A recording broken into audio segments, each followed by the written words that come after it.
दोस्तों, एक बार माता पार्वती ने भगवान शिव से पूछा, प्रभु आज मैं पृथ्वी लोक का भ्रमण करके आपके पास आ रही थी। तब मैंने देखा कि दोनों पति पत्नी बड़े अच्छे से रह रहे थे, लेकिन पता नहीं क्या होता है, उसका पति अपनी पत्नी को एक दिन धोखा दे देता है और उससे कभी मिलने भी नहीं आता। इसलिए हे प्रभु, मेरा आपसे एक प्रश्न है कि कौन से लोगों पर विश्वास करना चाहिए और किन पर भूलकर भी विश्वास नहीं करना चाहिए। माता पार्वती की बात सुनकर भगवान शिव कहते हैं, देवी मैं आपको इस प्रश्न का उत्तर देने से पहले आपको एक अत्यंत महत्वपूर्ण कथा सुनाता हूं। भगवान शिव कहते हैं, देवी प्राचीन समय में किसी नगर में एक राजा राज्य किया करता था। वह राजा बहुत ही बहादुर था। उसके 3 पुत्र थे। उस राजा के पुत्र अपने पिता से भी ज्यादा बलवान थे, क्योंकि वे तीनों अपने पिता को अकेले ही युद्ध में हरा देते थे। इसलिए राजा अपने तीनों पुत्रों को युद्ध में लड़ने के लिए ले जाया करता था, जिसके कारण राजा कभी भी युद्ध में पराजित नहीं होता था। लेकिन उसके तीनों पुत्रों को अपनी बहादुरी पर बहुत घमंड था और वे तीनों खुद को सभी राजाओं से बेहतर समझते थे।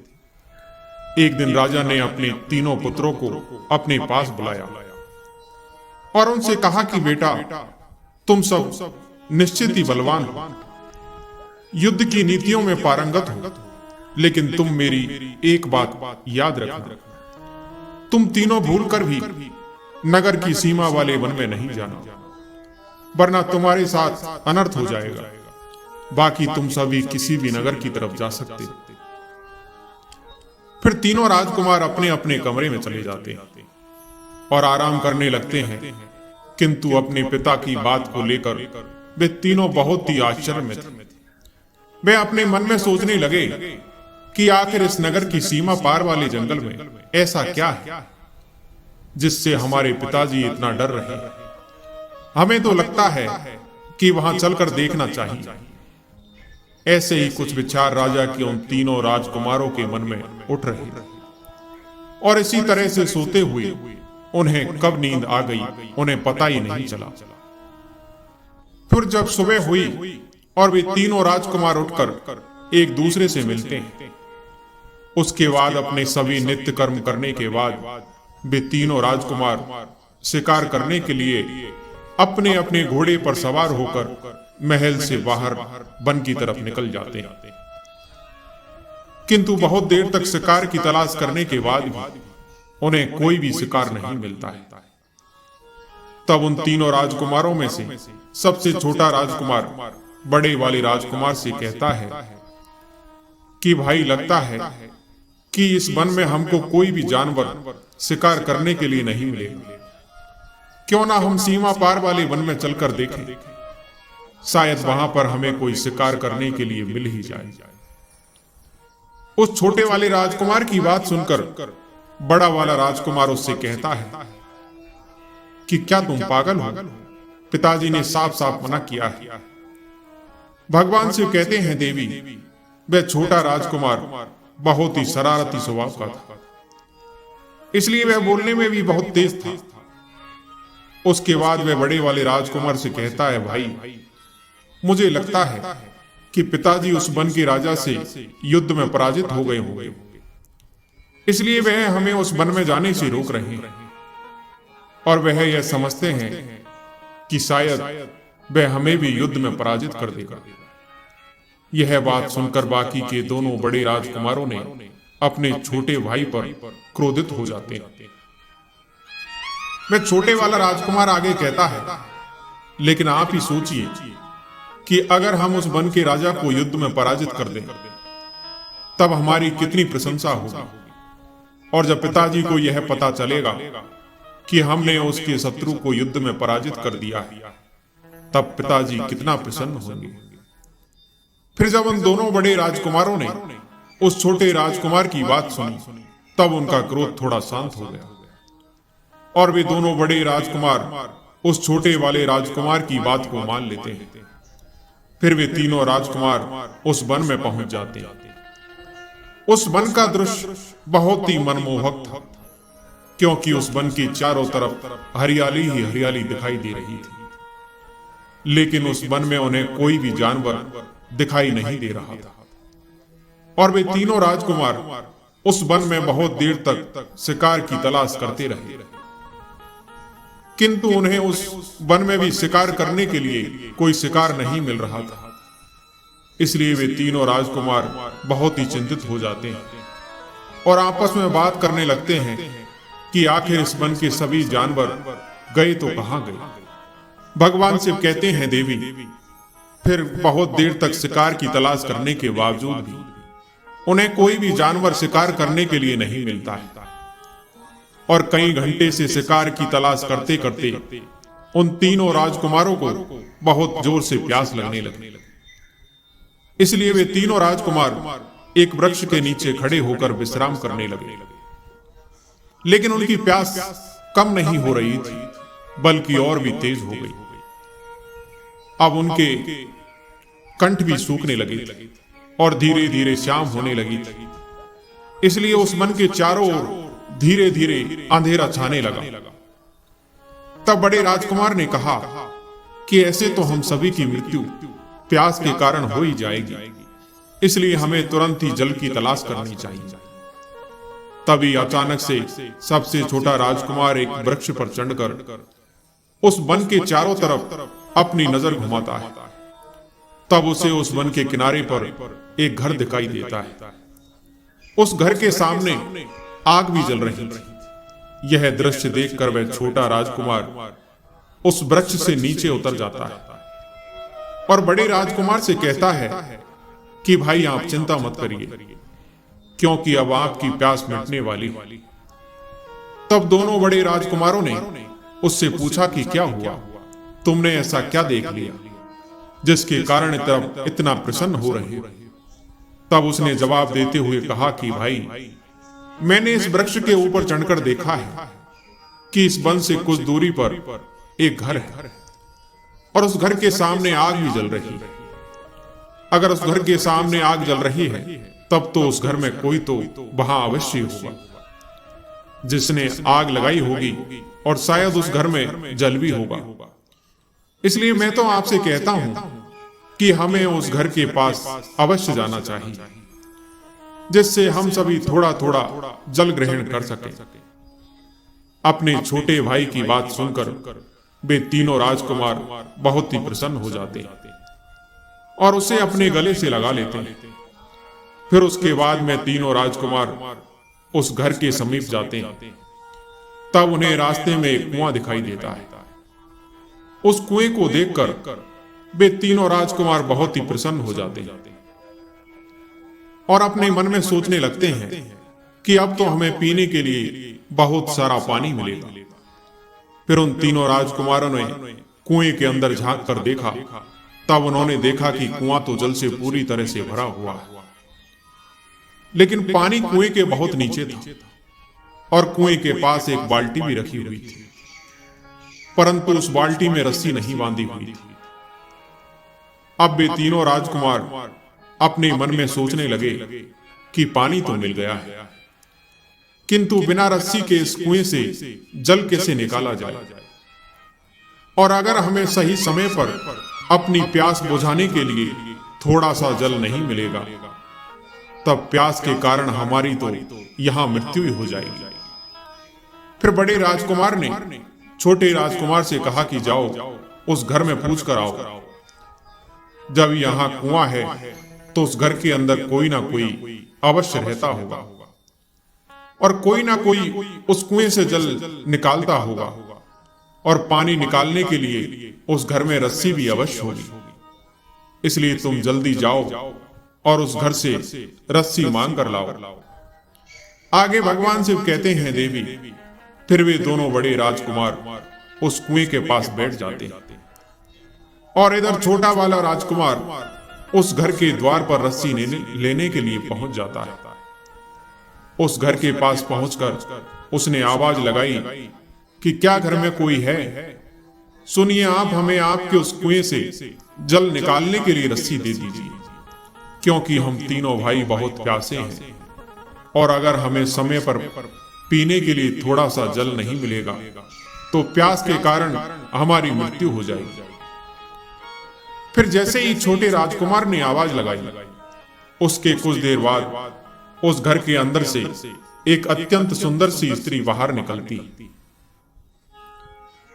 तब वह उस छोटे राजकुमार ने उससे निवेदन किया कि सुनिए, एक बाल्टी तो उस कुएं के पास रखी हुई है, किंतु उसमें रस्सी नहीं है। अगर आपके घर में कोई रस्सी हो और आप मुझे दे दें तो आपका मुझ पर बहुत बड़ा उपकार होगा। वह स्त्री बहुत ही सुंदर थी और छोटा राजकुमार भी उस स्त्री की तरह बहुत सुंदर था, और वह कन्या उसे देखते ही उस पर मोहित हो गई। फिर वह अपने मन में सोचने लगी कि आज तो घर में बैठे बैठे सुंदर नव युवक मेरे पास चलकर आया है, इसको मैं अपना पति बनाऊंगा। वह स्त्री अपने द्वार पर खड़े होकर ही उस छोटे राजकुमार को देखती रह गई। तब छोटे राजकुमार ने उस स्त्री से कहा कि हे सुंदरी, आप किस सोच में पड़ गई? अगर आपके घर में कोई रस्सी हो तो हमें दे दीजिए। फिर वह स्त्री उस छोटे वाले राजकुमार से कहती है कि आप कुछ देर यहीं ठहरो, मैं आपको देने के लिए रस्सी लाती हूं।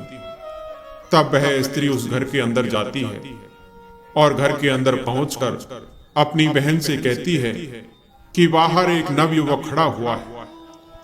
वह दिखने में बिल्कुल कोई राजकुमार की तरह लगता है। वह मासूम प्यास से व्याकुल हो रहा है और हमारे घर से रस्सी मांगने के लिए आया हुआ है। अपनी बहन की बात सुनकर वह बहुत ही प्रसन्न हो जाती है और शीघ्र ही अपने घर के दरवाजे पर राजकुमार के पास पहुंच जाती है। द्वार पर पहुंचकर वह देखती है कि एक सुंदर सा नवयुवक उसके द्वार पर खड़ा हुआ है, जो बिल्कुल किसी राजकुमार के समान जान पड़ रहा है। तब उस सुंदर स्त्री की बड़ी बहन ने उस छोटे वाले राजकुमार से कहा कि आप कौन हैं? आप किस लिए हमारे घर आए हैं और आप कैसे यहां तक पहुंचे? वह बोला, मैं इस नगर के राजा का सबसे छोटा पुत्र हूं। मैं और मेरे दोनों बड़े भाई वन में शिकार करने के लिए महल से बाहर निकले थे, लेकिन हमें कोई भी जानवर शिकार करने के लिए नहीं मिला, इसलिए हम इस वन में आ गए।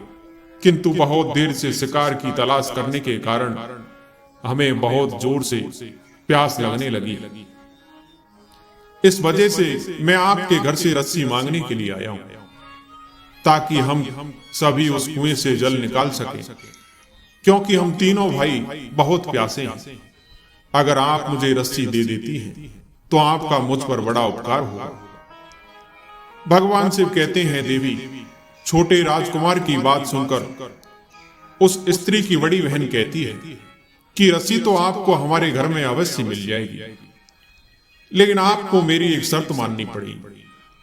अगर आप मेरी शर्त को स्वीकार कर लेते हैं तो हम आपको रस्सी अवश्य देंगे, बल्कि रस्सी ही नहीं देंगे, हम आपको स्वयं अपने हाथों से जल भी पिलाएंगे और हम आपको आराम करने के लिए जगह भी देंगे।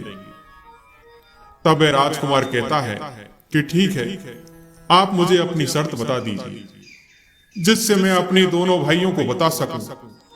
फिर उस सुंदर स्त्री की बड़ी बहन ने उस छोटे राजकुमार से कहा कि मेरी शर्त यह है कि तुम तीनों मेरी तीनों बहनों से विवाह करो। वह भी मेरी ही तरह बहुत सुंदर है और अभी तक कुंवारी है, क्योंकि आज तक हमने तुम्हारे जैसे हष्ट पुष्ट नव युवक को कभी नहीं देखा। अगर तुम और तुम्हारे भाई, दोनों बड़े भाई, हम तीनों बहनों से विवाह कर लें तो हम तुम तीनों भाइयों को अपने घर में बिठाकर जल पिलाएंगे और साथ में खाने के लिए स्वादिष्ट भोजन भी बना देंगे और तुम्हें आराम करने के लिए जगह भी देंगे। और यदि तुम मेरी इस शर्त को स्वीकार नहीं करते हो, तब मैं तुम्हें पीने के लिए जल तो क्या, मैं तुम दोनों को अपने घर के सामने बैठने भी नहीं दूंगी। वह राजकुमार सोचने लगा कि यह कैसी शर्त है, बिना माता पिता की आज्ञा से हम तीनों भाई यूं अचानक से विवाह कैसे कर सकते हैं। फिर राजकुमार ने उसकी बड़ी बहन से कहा कि आप थोड़ी देर इंतजार कीजिए, मैं अपने दोनों बड़े भाई से पूछ लेता हूं, वह जैसा कहेंगे हम वैसा ही करेंगे। उसके बाद वह राजकुमार दौड़ता हुआ अपने दोनों बड़े भाइयों के पास पहुंच जाता है और उन्हें सारी बात बता देता है कि भाइयों, हमें उस घर में रस्सी ही नहीं बल्कि खुद ही अपने हाथों से पानी मिल जाएगा। उस घर में 3 स्त्रियां रहती हैं जो दिखने में बिल्कुल किसी अप्सरा की तरह है, और हमें उस घर में रहने वाली तीनों स्त्रियों की एक शर्त माननी पड़ेगी। उन्होंने कहा है कि अगर हम तीनों भाई उनकी वह शर्त मान लेते हैं तो हमें प्यास बुझाने को जल भी मिलेगा और खाने के लिए भोजन भी दिया जाएगा, साथ ही साथ हमें आराम करने के लिए जगह भी दी जाएगी।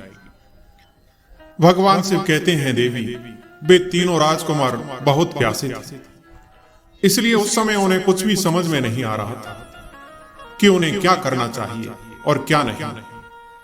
वे तीनों राजकुमार उस समय जल पीकर सिर्फ अपनी जान बचाना उचित समझ रहे थे। तब बड़े राजकुमार ने उससे कहा कि ठीक है, जल पीने के लिए हम उनकी कोई भी शर्त मानने के लिए तैयार हैं, बताओ उनकी शर्त क्या है। फिर वह छोटा राजकुमार बड़े राजकुमार से कहता है कि भाई, उस सुंदर स्त्री की शर्त यह है कि अगर हम तीनों भाई उन तीनों बहनों से विवाह कर लेते हैं तब हमें पीने के लिए जल अवश्य मिल जाएगा, वरना हमें प्यास के कारण तड़प तड़प कर ही मरना पड़ेगा। उस स्त्री ने कहा है कि अगर हम उनकी यह शर्त स्वीकार कर लेते हैं तो हमें पीने के लिए जल मिलेगा, खाने के लिए स्वादिष्ट भोजन भी मिलेगा। लेकिन अगर हम उनकी इस शर्त को स्वीकार नहीं करते हैं तो वह हमें पीने के लिए पानी तो क्या, यहां तक कि हमें बैठने भी नहीं देगी।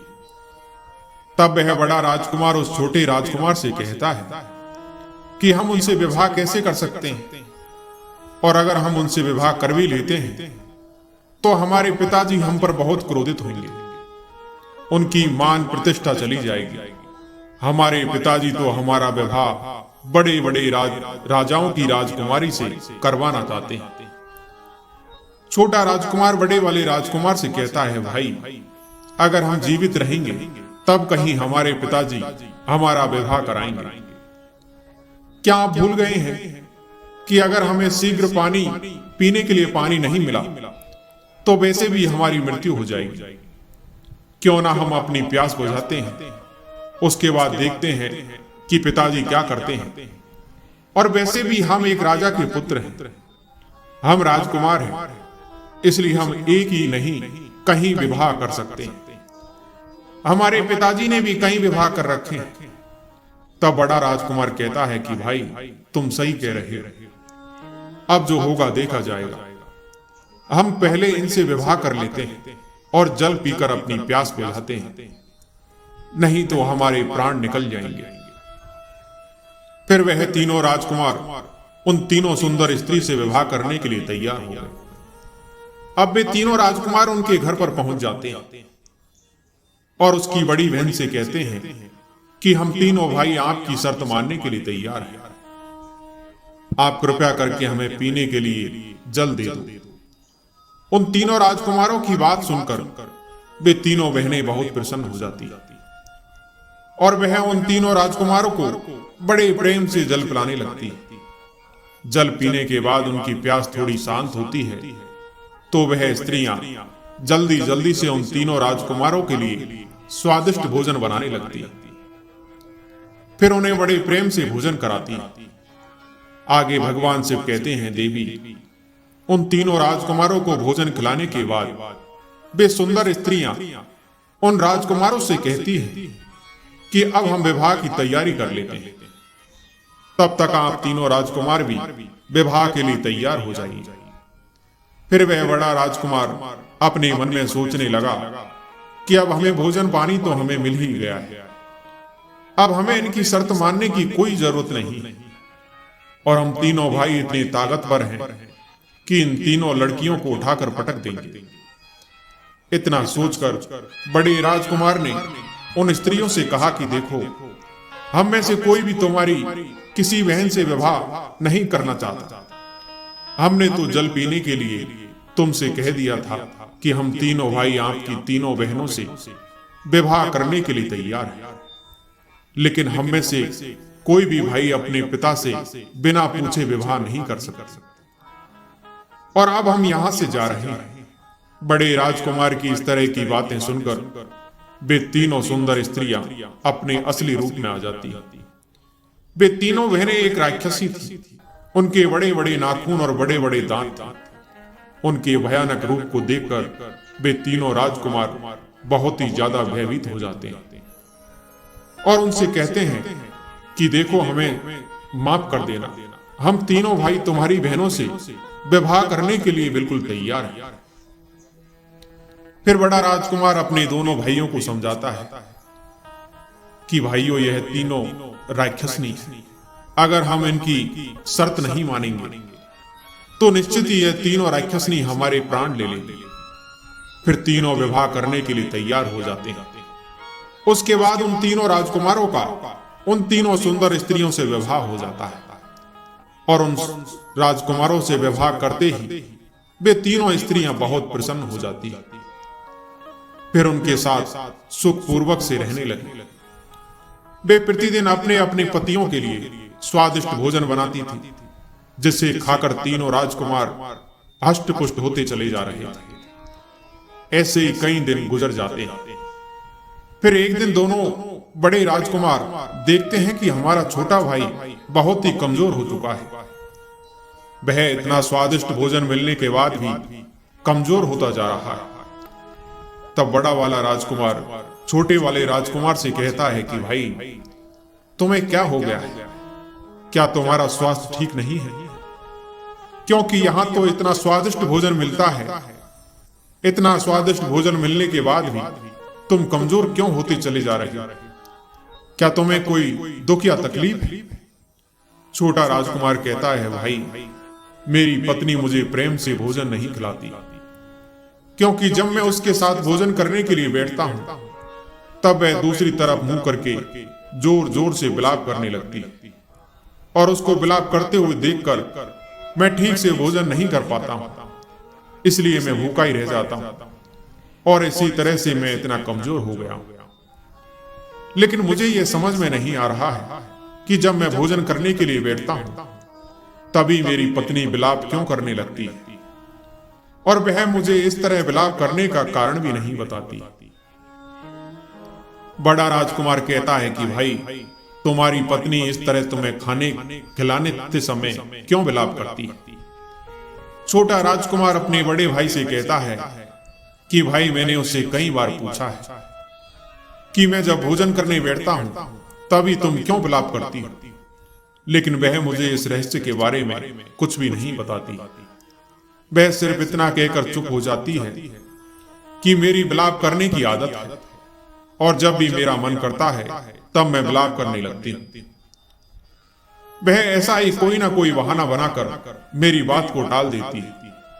उस छोटे राजकुमार की बात सुनकर बड़ा राजकुमार उससे कहता है कि देखो, तुम एक काम करना, आज जब तुम भोजन करने के लिए बैठो तब तुम अपनी पत्नी से कहना कि जब तक तुम यह नहीं बताओगी कि तुम्हारे विलाप करने का कारण क्या है, तब तक मैं भोजन ही नहीं करूंगा और इस तरह भूखे ही रहकर अपने प्राण त्याग दूंगा।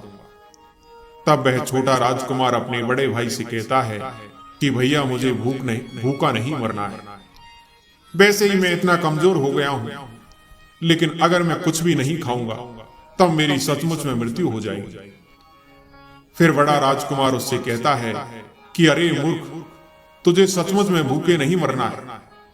उसके सामने तुझे सिर्फ भूखे मरने का नाटक करना है, जिससे तू यह पता लगा सके कि तेरी पत्नी तेरे भोजन करते समय विलाप क्यों करने लगती है। अब छोटे राजकुमार को पूरी बात समझ में आ जाती है और वह अपने मन में सोचने लगता है कि आज रात मैं अपनी पत्नी के सामने ऐसा नाटक करूंगा। फिर धीरे धीरे रात हो जाती है और उसकी पत्नी राजकुमार के लिए भोजन बना के उसके कमरे में लेकर जाती है। तब वह छोटा राजकुमार भोजन को खाने के लिए बैठता है। तभी अचानक से उसकी पत्नी दूसरी तरफ मुंह करके जोर जोर से विलाप करने लगती है। तब वह छोटा राजकुमार उससे पूछता है कि तुम विलाप क्यों कर रही हो? और आज ही नहीं, जब भी मैं भोजन करने के लिए बैठता हूं वैसे ही तुम विलाप क्यों करने लगती हो? आज तुम्हें बताना ही पड़ेगा, नहीं तो मैं अन्न जल त्याग दूंगा और मेरी मृत्यु हो जाएगी। तब उस छोटे राजकुमार की पत्नी कहती है कि आप भोजन कर लीजिए, मेरे बारे में इतना मत सोचिए, मेरी तो विलाप करने की आदत है और जब भी मेरा मन विलाप का होता है तब मैं थोड़ा सा विलाप कर लेती हूँ। तब वह अपनी पत्नी से कहता है कि देखो, आज तो तुम्हें बताना ही पड़ेगा कि तुम यूं अचानक ही विलाप क्यों करती हो, और अगर तुमने मुझे कुछ भी नहीं बताया तो मैं अन्न जल त्याग दूंगा। भगवान शिव कहते हैं, देवी जब उसने अपने पति की यह बात सुनी तब वह उसे कहती है कि आप ऐसा मत कीजिए, आप अपने प्राण त्याग देंगे तब मेरा क्या होगा, क्योंकि मैं आपसे बहुत प्रेम करती हूँ। इसलिए अब मैं आपको बताती हूँ कि मैं भोजन करते समय ही क्यों विलाप करती हूँ। मेरे विलाप करने का कारण यह है कि मेरी दोनों बहनें एक राक्षसी हैं और दुर्भाग्य से मैं भी एक राक्षसी हूँ। मेरी दोनों बहनें प्रतिदिन वन में जाती हैं और अपने भोजन के लिए अलग अलग जीव जंतुओं का मांस लेकर आती हैं, फिर दोनों पकाकर आराम से खाती हैं। वे दोनों मनुष्यों की तरह शाकाहारी भोजन नहीं करती और इस बात को लेकर मैं बहुत चिंतित रहती हूँ कि जिस दिन मेरी बहनों को खाने के लिए किसी जीव जंतु का मांस नहीं मिलेगा तो उस दिन वह आपको और आपके दोनों भाइयों को ही मारकर खा जाएगी। आप अपने भाइयों से बहुत ज्यादा प्रेम करते हैं, शायद आप अपने भाइयों को मरा हुआ देखकर आपको बुरा लगे और हो सकता है कि उसके बाद आप मुझसे प्रेम करना ही छोड़ दें, लेकिन मैं आपके साथ ऐसा कभी भी नहीं करूंगा क्योंकि मैं आपसे बहुत प्रेम करती हूं। किंतु मेरी दोनों बहनें अपने पतियों से थोड़ा सा भी प्रेम नहीं करती। उन्हें जिस दिन किसी भी जानवर का मांस नहीं मिलेगा उस दिन वे दोनों अपने अपने पतियों को ही मारकर खा जाएंगे। मैं इसी बात को लेकर बहुत चिंतित हूं कि कहीं मेरी बहनों के कारण मुझे आपसे दूर ना होना पड़ जाए और कहीं आप ही मुझे त्याग ना दें। इसी कारण जब आप भोजन करने के लिए बैठते हैं तब मैं दूसरी तरफ मुंह करके विलाप करने लगती। अपनी पत्नी की बात सुनकर वह छोटा राजकुमार उससे कहता है कि देखो, अगर ऐसी बात है तब इसका मतलब है कि मेरे दोनों बड़े भाइयों के प्राण संकट में हैं और किसी भी समय उनकी पत्नियां उन्हें ही अपना भोजन बना सकती। वह छोटा राजकुमार उससे कहता है कि क्या तुम्हारे पास तुम्हारी बहनों से मेरे भाइयों के प्राणों को बचाने का कोई उपाय नहीं है? तब उसकी पत्नी उससे कहती है कि मैं आपको और आपके दोनों भाइयों को मेरी बहनों से बचने का उपाय तो बता सकती हूं, लेकिन आपको मेरी एक शर्त माननी पड़ेगी। अगर आप मेरी शर्त मान लेते हैं तो मैं आपको और आपके दोनों भाइयों को मेरी दोनों बहनों के हाथों मृत्यु होने से बचा लूंगा। और मेरी शर्त यह है कि आपको अपने साथ मेरे प्राण भी बचाने पड़ेंगे, क्योंकि मैं आपके साथ मरते दम तक आपके साथ रहना चाहती हूं। भगवान शिव कहते हैं, देवी अपनी पत्नी की बात सुनकर वह छोटा राजकुमार अपनी पत्नी से कहता है कि देखो, मैं अभी अपने दोनों बड़े भाइयों से इसके बारे में पूछ कर आता हूं और उन्हें तुम्हारी शर्त भी बता कर आता हूं। अगर वे तुम्हारी शर्त मानने के लिए तैयार हो जाएंगे तब मैं आकर तुम्हें बताऊंगा। फिर वे भोजन की तलाश में वन की तरफ चली जाती।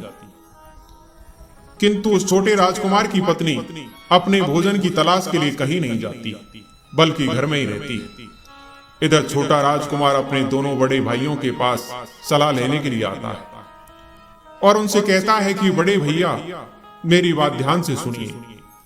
मेरी पत्नी ने मुझे बता दिया है कि वह प्रतिदिन मेरे भोजन करते समय ही क्यों विलाप करती है।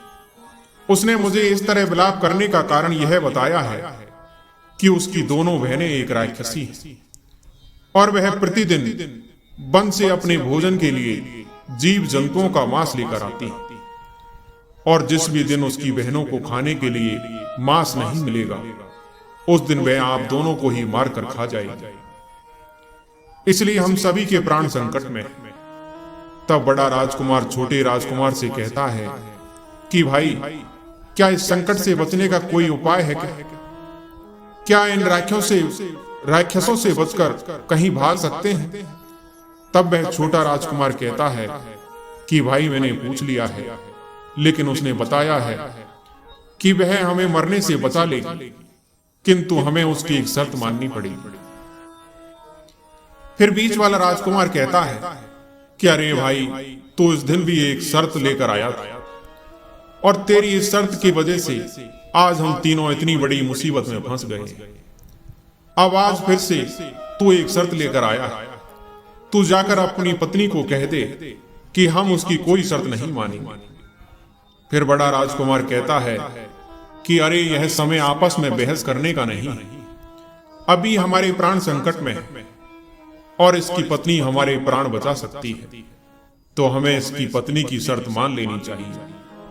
अब वह बड़ा राजकुमार कहता है कि भाई, हम तुम्हारी पत्नी की शर्त मानने के लिए तैयार हैं। बताओ तुम्हारी पत्नी की शर्त क्या है? तब वह छोटा राजकुमार अपने दोनों भाइयों से कहता है कि मेरी पत्नी की शर्त है कि हमें अपने प्राणों के साथ साथ उसके भी प्राण बचाने पड़ेंगे, क्योंकि वह मुझसे बहुत प्रेम करती है और मेरे साथ ही जीवन भर रहना चाहती है। और अगर हम उसकी शर्त को स्वीकार कर लेते हैं तो वह हम तीनों भाइयों के प्राण बचा लेगी। फिर वह बड़ा राजकुमार कहता है कि ठीक है, वह अपनी बहनों के साथ विश्वासघात कर रही है, इसलिए हम उसके प्राण बचाने के लिए तैयार हैं। भगवान शिव कहते हैं, देवी, अब वे तीनों राजकुमार छोटे वाले राजकुमार की पत्नी के पास जाते हैं और कहते हैं कि तुम अपनी बहनों को धोखा देकर हमारे प्राण बचा रही हो, इसलिए हम तुम्हारे प्राण अवश्य बचाएंगे। लेकिन यह तो बताओ कि हमें क्या करना होगा। तब छोटे राजकुमार की पत्नी कहती है कि आप तीनों राजकुमारों को शिकार करने के लिए वन में जाना होगा। आपको अपनी पत्नियों से यही कहना है कि हमें आपके तेज दौड़ने वाले घोड़े दे दीजिए। हम भी शिकार करने के लिए जाएंगे और अच्छे अच्छे जीव जंतुओं का शिकार करके लाएंगे। इस तरह से आपको मेरी दोनों बहनों को घोड़ा देने के लिए मनाना होगा।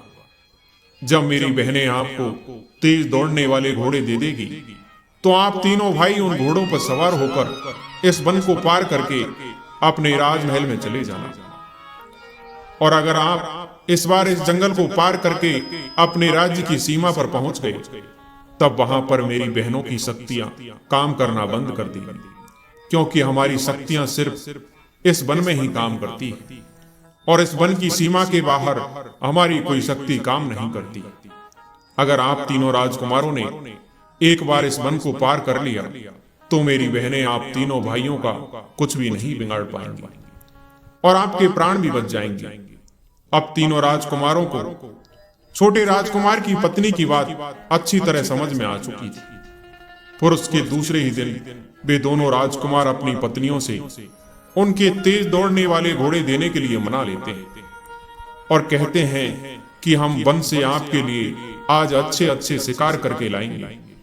फिर अपने पतियों की बात सुनकर उनकी पत्नियां आपस में बातचीत करने लगी कि अगर हमारे पति अच्छे अच्छे शिकार करके लाएंगे तो हमारा भी पेट भरता रहेगा और हमें शिकार करने के लिए ज्यादा कड़ी मेहनत नहीं करनी पड़ेगी और सबसे तेज दौड़ने वाले घोड़े उन्हें दे देती है। वे तीनों राजकुमार बन जाने से पहले छोटी राक्षसी का धन्यवाद करते हैं। कहते हैं, आपने हमारे प्राण बचाए हैं, इसके लिए हम आपके बहुत आभारी हैं। तब वे तीनों राजकुमारों से कहती हैं कि राजकुमारों, मैंने तो आपके प्राण बचा लिए, लेकिन आपको मेरी शर्त तो याद है ना? आपको भी मेरे प्राण बचाने होंगे। और अगर आपसे मेरी बहन पूछे कि आपको इस वन से बचने का उपाय किसने बताया है, तो आप उन्हें कुछ भी नहीं बताना और मेरा नाम भी मत लेना। लेकिन अगर आपने मेरी बहनों को गलती से भी बता दिया कि मैंने ही इस वन से बाहर निकलने में आपकी सहायता की है, तो मेरी दोनों बहनें मुझे जिंदा ही खा जाएंगी। उस छोटी राक्षसी की बात सुनकर वे तीनों राजकुमार उस छोटी राक्षसी से कहते हैं, हाँ जरूर, आपने हमारे प्राण बचाए हैं, हम भी आपके प्राण जरूर बचाएंगे, और हम आपकी बहनों को भी नहीं बताएंगे कि हमें इस वन से भागने का उपाय आपने बताया है। इतना कहकर वे तीनों राजकुमार अपने अपने कमरे में चले जाते हैं और अपने अपने कमरों में पहुंचकर आराम से सो जाते हैं। वे सभी मन ही मन बहुत प्रसन्न हो रहे थे कि कल हम इस नर्क जैसी जिंदगी से मुक्त होकर अपने राजमहल में पहुंच जाएंगे, अपने पिताजी से मिलेंगे। यह सब सोचकर वे तीनों राजकुमार मन ही मन बहुत प्रसन्न हो रहे थे और यही सब सोचते हुए उन्हें नींद आ जाती। फिर जब सुबह होती है, वे तीनों राजकुमार अपने नित्य कर्म करते हैं और भोजन करने के बाद वे तीनों राजकुमार तेज दौड़ने वाले घोड़े लेकर शिकार करने के लिए वन की तरफ निकल जाते हैं। लेकिन इधर दोनों राक्षसियों को यह बिल्कुल भी पता नहीं था कि उनके पति अब घर वापस लौटकर नहीं आने वाले। अब वे तीनों राजकुमार अपने अपने घोड़े को बहुत तेज दौड़ाने लगते हैं। उन तीनों राजकुमारों को वह वन पार करते करते शाम हो जाती, किंतु वे किसी तरह से उस वन की सीमा को पार कर देते। और इधर जब शाम होती है तो वे तीनों राक्षसी एक दूसरे से कहती है कि देखो कितना समय हो गया है, लेकिन अभी तक हमारे पति वापस लौटे नहीं। तब वह राक्षसी अपनी छोटी बहन को जाकर देख आने के लिए कहती है। फिर वह छोटी राक्षसी थोड़ी दूर जाती है और घूमकर वापस लौट कर आ जाती है और अपनी दोनों बहनों से कहती है कि बहन, मुझे लगता है कि वे भाग गए हैं। वे दोनों बहुत क्रोधित हो जाती हैं और फिर खुद ही वन की तरफ चल पड़ती हैं। चलते चलते वे तीनों राक्षसी उस वन की सीमा तक पहुंच जाती हैं तो वह देखती हैं कि वे तीनों राजकुमार वन की सीमा की दूसरी तरफ पहुंच गए हैं, इसलिए वे उन्हें कोई नुकसान नहीं पहुंचा सकती थी। तब यह देखकर वह बड़ी वाली राक्षसी बहुत क्रोधित हो जाती है और वह उस राजकुमारों से कहती है कि हे राजकुमारों, अब तो आप बच गए हो और अब हमको कोई नुकसान नहीं पहुंचा सकते, लेकिन आप हमें जाते जाते एक बात बताते जाइए कि आपको इस वन से भागने का उपाय किसने बताया और आपको कैसे पता चला कि इस वन की सीमा के पार हमारी शक्तियों का प्रभाव कम हो जाता है। बड़ा राजकुमार सोचने लगा कि हम तीनों भाइयों के प्राण तो बच गए, अब हमें उस छोटी राक्षसी से क्या लेना देना है।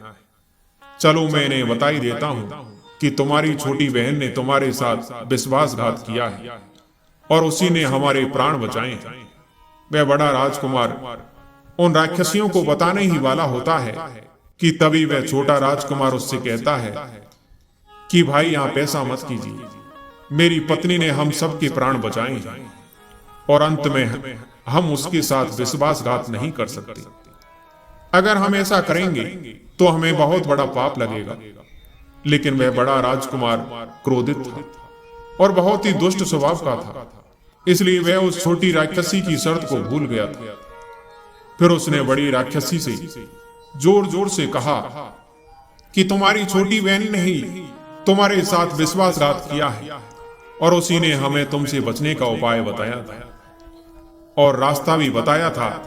उस बड़े राजकुमार की बात सुनकर वे दोनों राक्षसी अपनी छोटी बहन पर बहुत क्रोधित हो जाती, फिर एकदम से अपनी छोटी बहन पर टूट पड़ती हैं और उसे नोच नोच कर खा जाती।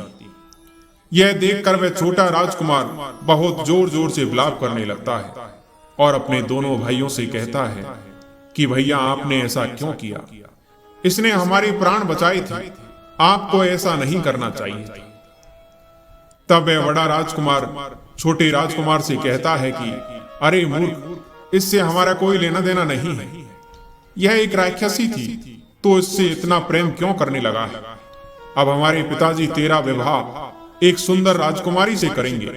इतना कहकर वे दोनों राजकुमार अपने राजमहल की तरफ चलने लगते हैं और इधर तीनों राक्षसी भी अपनी छोटी बहन को मारकर उसकी हड्डियों को वहीं फेंककर अपने घर वापस लौट जाती है। उन राक्षसियों को लौटते हुए देखकर वह छोटा राजकुमार एक बार फिर से उस वन की सीमा को पार करके छोटी राक्षसी के पास पहुंच जाता है और जोर जोर से रोने लगता है। उस समय उसकी आत्मा को बड़ा दुख पहुंच रहा था। वह छोटा राजकुमार सोच रहा था कि मैं अपनी पत्नी से बड़ा प्रेम करता था। मैंने सोचा मैं उसके भी प्राण बचा लूंगा, लेकिन मेरे ही भाइयों के कारण आज मेरी पत्नी की मृत्यु हो गई। भगवान शिव कहते हैं, देवी, इस प्रकार से उस छोटी राक्षसी ने अपने स्वभाव के विपरीत जाकर भी उन तीनों राजकुमारों के प्राण बचाए, मगर उन दोनों राजकुमारों ने उसके साथ विश्वासघात करके उसके प्राण संकट में डाल दिए।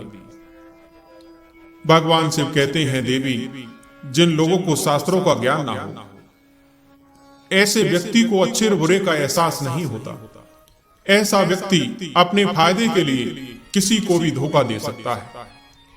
दूसरा, वासना में अंधा व्यक्ति ऐसे मनुष्य को बुरे कार्य के अलावा कुछ भी नहीं देखता।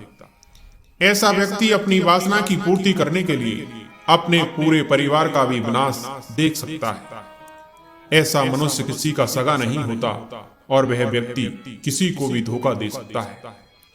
और तीसरा है कपटी व्यक्ति। ऐसा व्यक्ति हमेशा कपट करने के बारे में सोचता है और वह किसी को खुश नहीं देख सकता। ऐसा व्यक्ति हमेशा दूसरों की तरक्की से ईर्ष्या करता रहता है और वह व्यक्ति सिर्फ अपनी ही तरक्की को देख सकता है। इसलिए ऐसे व्यक्ति पर भूल कर भी भरोसा नहीं करना चाहिए। यह व्यक्ति सामने तो आपकी अच्छाई की प्रशंसा करेगा, लेकिन मन ही मन ईर्ष्या करता रहेगा। इसलिए ऐसे व्यक्ति से जितना हो सके बचकर ही रहना चाहिए। दोस्तों, आज की कहानी यही समाप्त होती है। कहानी पसंद आई हो तो वीडियो को लाइक और सब्सक्राइब जरूर करें। धन्यवाद।